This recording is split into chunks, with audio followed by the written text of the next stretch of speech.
everybody, welcome to Greystone Carving Studio. My name's Henry, I just wanted to talk about some masonry really. This is a masonry detail. It's that I'm doing on this gravestone. This is a gravestone in a Roman style, which has got a sunken panel and a moulding round, an ogee moulding all the way around the outside like a picture frame, and all the lettering will be in the bottom of this. Bottom of this will be cut into this V cut. I'll draw the letters on here, V cut letters, and then here is a little carving block that I'm just covering up because then it will I don't want it to identify the memorial.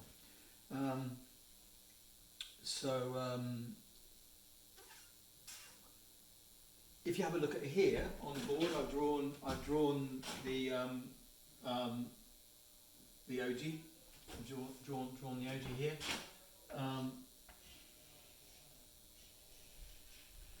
Right, this is a cyma recta, and if you imagine this is the stone. This is the symbol.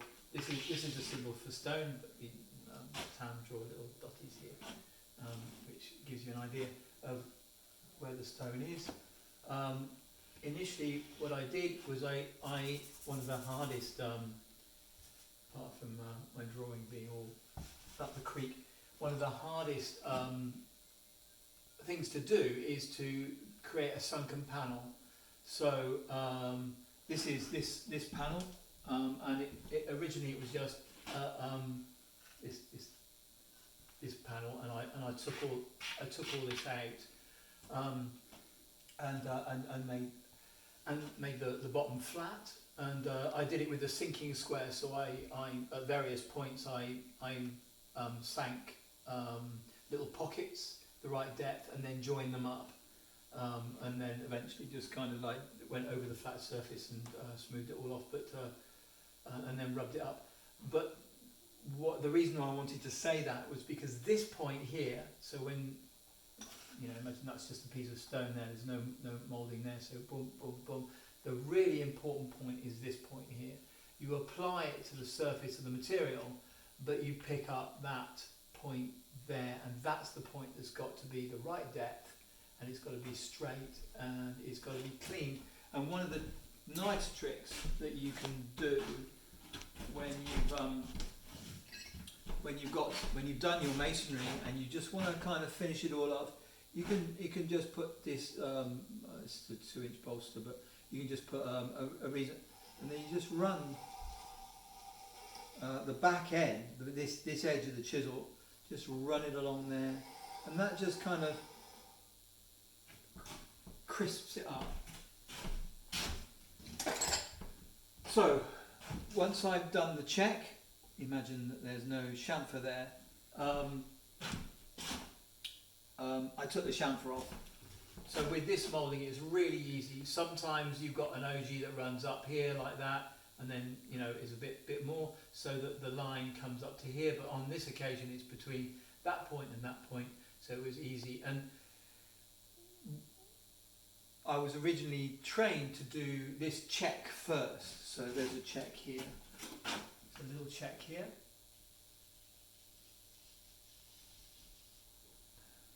There's this check here, and originally you take this check out. It's a bit wobbly, the line, sorry, apologies, the line's a bit wobbly. But you can then apply this depth here and be really clear about the depth. But what I did, because it's quicker, and I picked this up when doing Gothic mouldings, I found that just doing the chamfer it just makes it really quicker, and you can pick this line up here, the point, this point on the check, you can pick it up here, and have a little bit of tick paper, to have a bit of paper like that. Take it off the drawing, tick it off, and then apply it to the stone. So then you can stab a chisel in there, making sure that you're a little bit careful, and then take this little bit of stone out to create the check, And so that's kind of where I'm at the moment. So Tam, if you come in here, you can see what I've done. I've there's the moulding.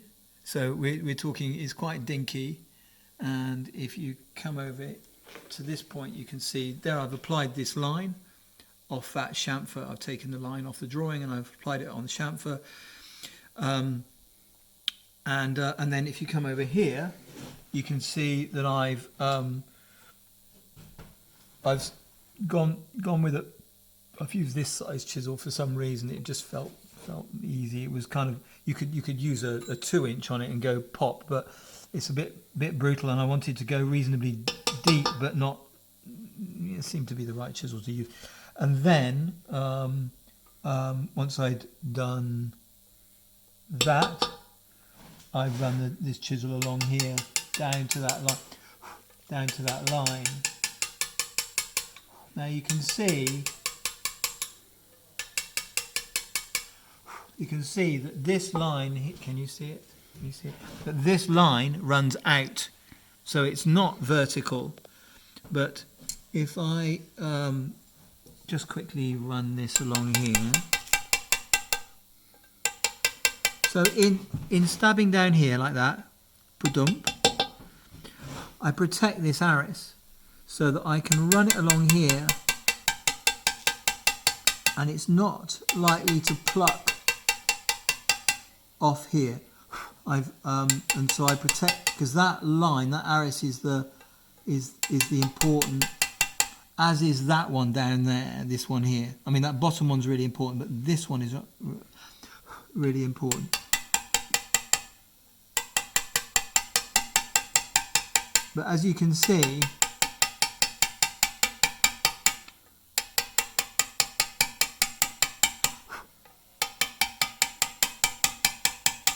I'm using it,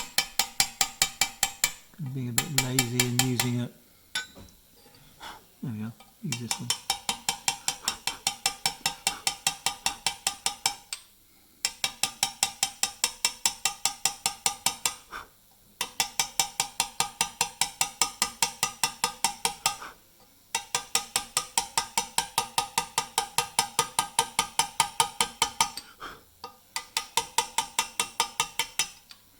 So there's that, and then I'd use this bit of kit, an English drag, and you can then use that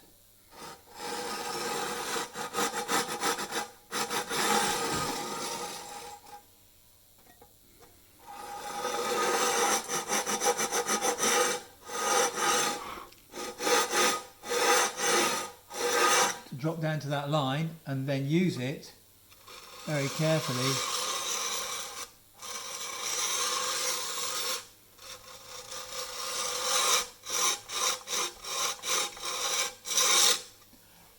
to push it towards that line. Now I'm actually going to stop doing that because I don't. And what I'll do is I'll get a tiny dinky chisel. Where's my other chisel? Tiny little chisel, and I'll just run along that line.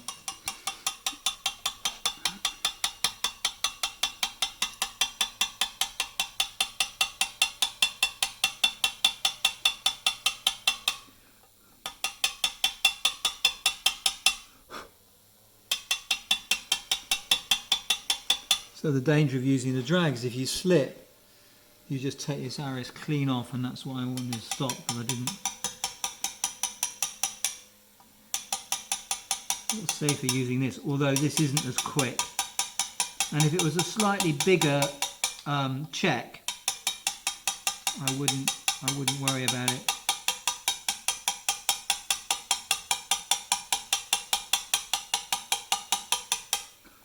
Yeah. Right, so there you go. There's you've got. I mean, it needs a bit more work, but you get an idea of what to create this check. And yeah, so I won't. After that check's done, the next stage is to do this hollow. And let me draw it up on the board quickly, and then we'll pack it in. I think that video is probably long enough. So there we go, we've got a hollow here, this hollow from there to there. So I pick that line up there. So if I draw it on the drawing, I get that distance and I pick it, and then I apply that to the chamfer, and then I use a gouge or a bull nose, so a rounded edge. And with this one, I'm trying to see if I can find the perfect chisel for that job.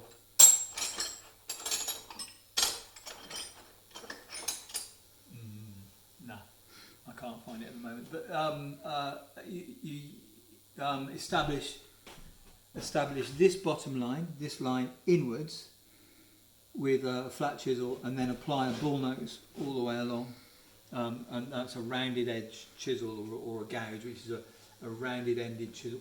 I will show you a bull nose. So that's a bull nose.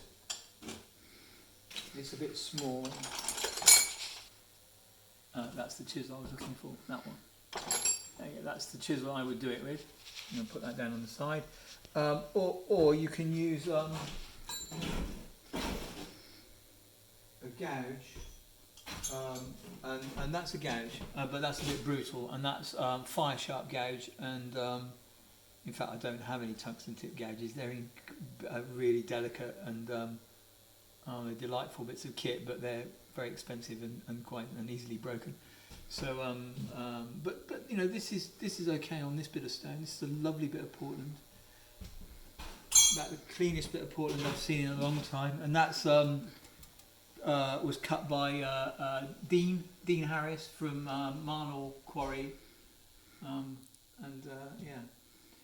So I've got a nice quarry, nice clean block of stone that he's cutting memorials for me, which I'm really pleased with. Anyway, I'll give him a thumbs up and all that palaver, and I think that's what you're supposed to do on social media. And look, have a cracking day, and thanks for watching. And this is the first video we've done for a while, but I'm hoping to do a few more and get back on the kind of horse, as it were.